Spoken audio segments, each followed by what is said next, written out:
family once said, with great power comes great responsibility, and as a species, human beings, that is something we live with every day. We are blessed with many gifts such as knowledge, tools, curiosity, wonder, and awe. We feel things most creatures can't even comprehend.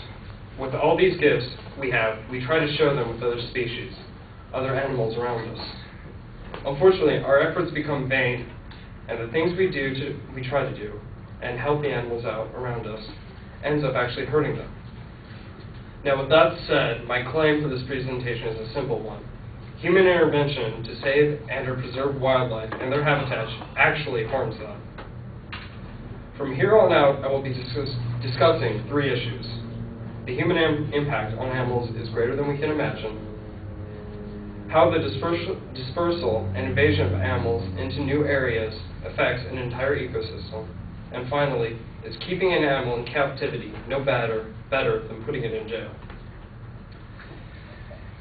It isn't news when I say that the human population is growing. In fact, the U.S. Census Bureau just released its annual report on the number of people living in the world. Right now, it is at 6,750,000,000. Obviously, that's a big number. And when you consider how many people live in the world, I mean, how much room we in the U.S. take up, that's quite a lot of space. Because of that, we end up pushing people out. We end up pushing creatures that used to live here out of the way. I mean, for those of you who don't know, we in California live in a desert. I mean, think about all of the animals we pushed out that we've ended up harming. Many people have actually tried to stop us, but well, so no.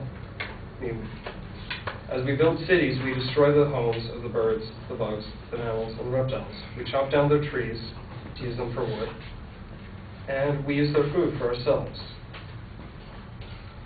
Ever since man has traveled, he took with him new animals to new places, which they have never been before. In most cases, we have introduced animals, such as Darwin presenting animals from the Galapagos Island, American traders bringing animals over from Europe and Asia to the U.S. Typically, I mean, outside of cows, sheep, animals we eat, they haven't caused much problem. But when you consider the fact that there have been animals we brought over here, mosquitoes, the East Asian, brown and black rat, the one we all see every day, the Japanese beetle, I mean, those animals are ones that cause a lot of problems. And history has shown us whenever we try and introduce new species into a new ecosystem, obviously it causes problems. A perfect example of this is the cane toad of Australia. The cane toad of Australia has overrun practically all of the western coast of Australia. It destroys populations, eats all the animals. And for those of you who don't know, if you squeeze the cane toad, pus comes out. So all the animals who eat the cane toads end up dying. And the reason the cane toad was brought over was because when Australia was first colonized, we brought it over to help control the bug population for the crops. But unfortunately, we were not able to control the cane toads from expanding. So because of that, that's caused a lot of problems for the ecosystem. Animals such as the koalas are starting to die out because of this. Their young are getting eaten. And animals such as the crocodile have actually started expanding because cane toads eat the animals, they eat the crocodile eggs. And that alone is just one example of many things we have done. The final point I wish to make, and it is one that I urge people a lot to consider, is that the captivity of animals is no different than putting them in prison. For those who are not aware, we as humans capture animals and put them into what we think as safety. This could be something as simple as a zoo, a wildlife preserve, an animal refugee center, or even somebody's house. However, what people don't realize is that most of these places are not designed with the animal's best interests in mind. They're for our entertainment. The San Diego Zoo is a perfect example. It has many recorded cases of mistreatment of animals. Probably one of the more recent one is in 2007, the San Diego Wildlife Zoo had an elephant with a foot disease, and they euthanized it because the foot disease was actually harming the animal. Here's what people don't know.